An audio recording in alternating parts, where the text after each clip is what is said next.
Good evening. We begin with news this evening that veteran broadcaster Courtney Francis, more popularly known as DJ Franco, died this morning. Mr. Francis worked at Mello FM hosting Mello Overdose on Saturdays 10 a.m. to 2 p.m. and evening mix on Fridays 5 p.m. to 9 p.m. Chief Executive Officer of Mello FM, Al Robinson, stated he was among the greatest. The entire Mello FM family is heartbroken to learn that we have lost DJ Franco. He made radio his life's work, and we are devastated that he and his deep voice will no longer be with us. He has this passion and love for radio like no other. He called me yesterday and said, "World boss, how are things?" with his unique laughter. No clue whatsoever that it would be our last. I'm in complete shock. Franco was among the best. In 2007, he came and said that, "I want to be on Mello. I love Mello FM."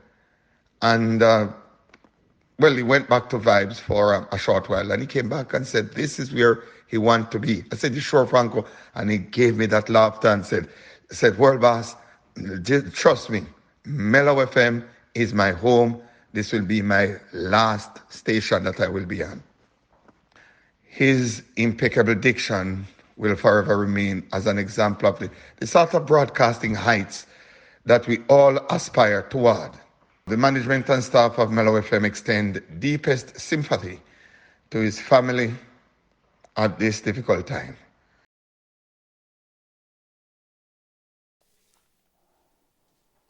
In other news this evening, as Mello TV continues to track the alleged fraud at Stocks and Securities Limited, SSL, Minister of Finance and the Public Service, Dr. Nigel Clark, addressed the nation today during a press briefing at the Ministry of Foreign Affairs and Foreign Trade in Kingston. The minister stated his feelings and expressions of shock and disillusionment while expressing sentiment for the victims of the alleged fraud and highlighted how it has impacted and tarnished Jamaica's reputation. The alleged fraud at Stocks and Securities Limited, SSL, which at this time is estimated at over 2 billion Jamaican dollars, represents one of the largest securities frauds in a security dealer since the Financial Services Commission came into existence nearly 23 years ago, 22 to be exact. It is an alarming amount that shocked the soul of Jamaica. In addition, the anger and unease we all feel have been magnified by the long duration, 13 years, over which this fraud was allegedly perpetrated, and the fact that the perpetrator or perpetrators seem to have deliberately and heartlessly targeted elderly persons, as well as our much beloved national icon, Ambassador Usain Bolt. Furthermore, the coverage of this fraud in every major media outlet across the globe is a source of great embarrassment to Jamaicans here and in the diaspora. I feel the full range of emotions: anger, disgust, hurt, and like many Jamaicans, I am deeply pained by these events. This is a body blow to Jamaica and has the unfortunate impact of tarnishing Jamaica's global reputation. Dr. Clark also announced that the Bank of Jamaica Governor Richard Bowles will assume the role of chairman of the Financial Services Commission, the FSC, while Major Karen Burrell will replace now resigned Everton McFarlane as executive director of the FSC, as well as significant changes made to the FSC's board of directors. Move quickly to communicate the direction of the regulation of the non-DTI sector. Mr. Karen Burrell, Mr. Karen Burrell, Major Karen Burrell, Chief Prudential Officer at the Bank of Jamaica, will succeed Mr. Everton McFarlane as Executive Director of the FSC. Furthermore, there are 4 members of the current Board of Commissioners who have volunteered to provide the vacancies that allow me to make the following appointments to the Board of the FSC, which will be effective today. Mr. Richard Biles, Governor of the Bank of Jamaica, will be Chairman of the Board of the FSC. He will be joined on the Board of the FSC by Mr. Wayne Robinson, Senior Deputy Governor of the Bank of Jamaica, Mr. G.D. Lewis, Deputy Governor of the Bank of Jamaica in charge of supervision, Mr. George Roper, Deputy Governor of the Bank of Jamaica in charge of finance, technology, and administration, and a former Deputy Executive Director of the FSC. And another person who I'm not yet prepared to name. I do not believe in the complete turnover of boards as institutional. The minister emphasized how the alleged fraud went undetected for 13 years and revealed that Jamaican investigators have made contact with international forensic auditors and the United States Federal Bureau of Investigations, the FBI, to assist in unraveling the alleged fraud. Wherever they may lead, they will unearth exactly how funds were allegedly stolen, who benefited from such theft, and who organized and collaborated in this. The probe will also seek to identify whether assets have been acquired with the proceeds of this fraud, whether here in Jamaica or overseas. If and when such assets are identified, all legal steps will be taken to restrain these assets with intention of full forfeiture. Having spoken with some of those leading the investigation, I can say that they are resolute and determined to unravel its complexities and bring all responsible to justice.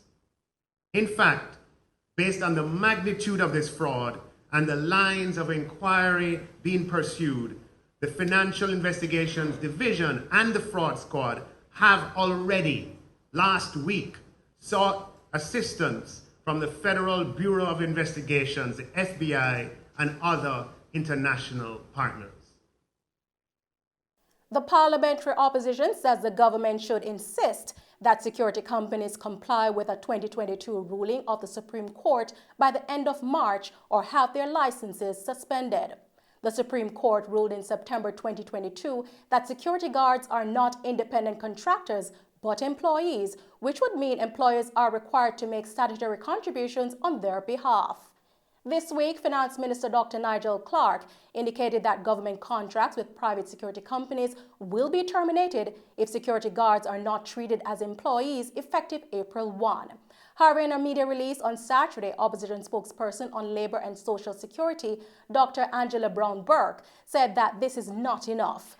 Dr. Brown-Burke stated that the Ministry of Labor should ensure that all industrial security companies are compliant by March 30, 2023, after which a Private Security Regulations Authority should be instructed to suspend the licenses of all non-compliant companies. The opposition spokesperson also added for the urgent re-establishment of a joint industrial council for the industry and for the Minister of Finance to provide the terms of reference and the names of the members of the task force announced to engage security firms over the next 100 days to amend a raft of contracts with ministries, departments, and agencies.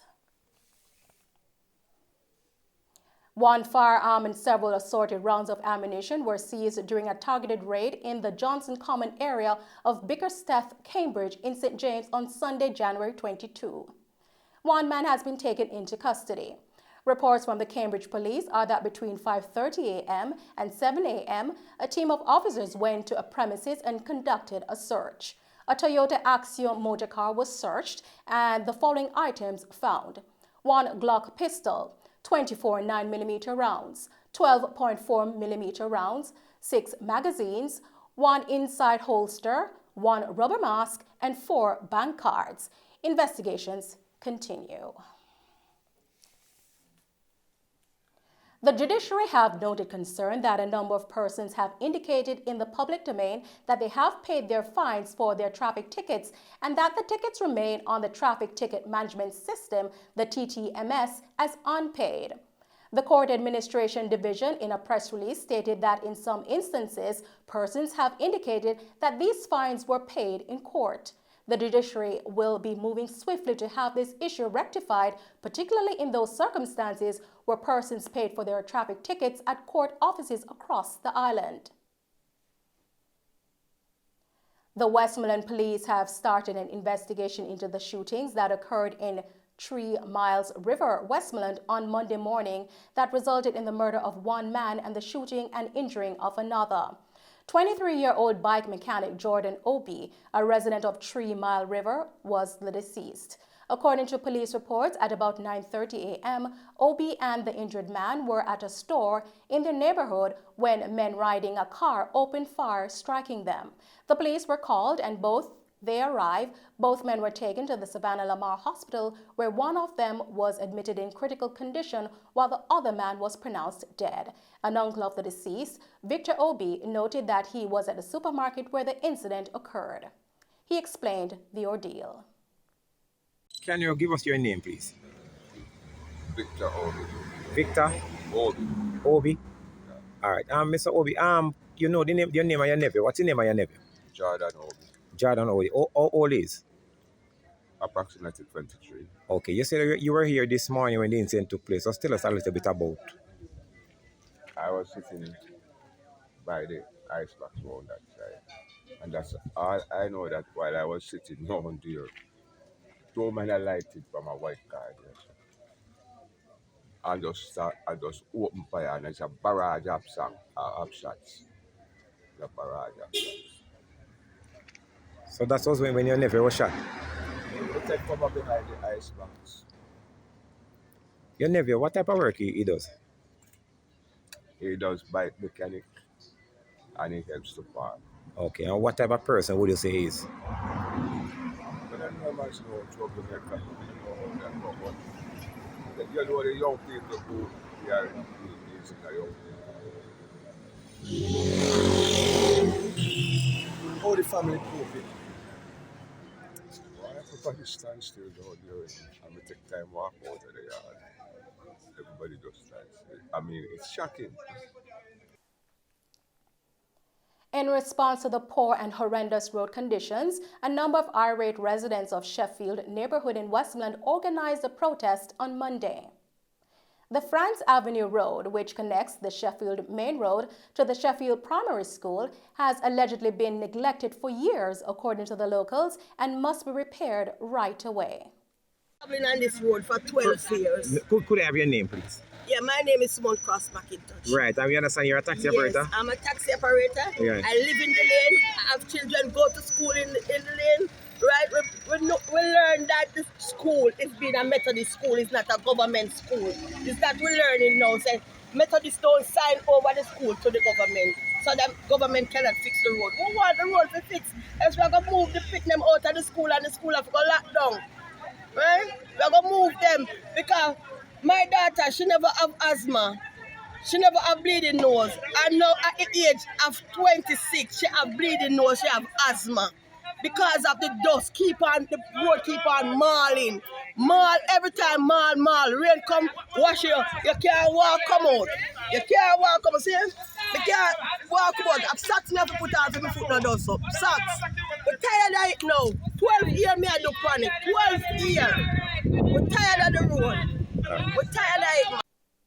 Member of Parliament for Western Westmoreland, Moreland Wilson, said that he is aware of the difficulties that the residents face in that specific area. However, the road does not fall under his portfolio. A few parents came out this morning to demonstrate about the poor condition of the roads.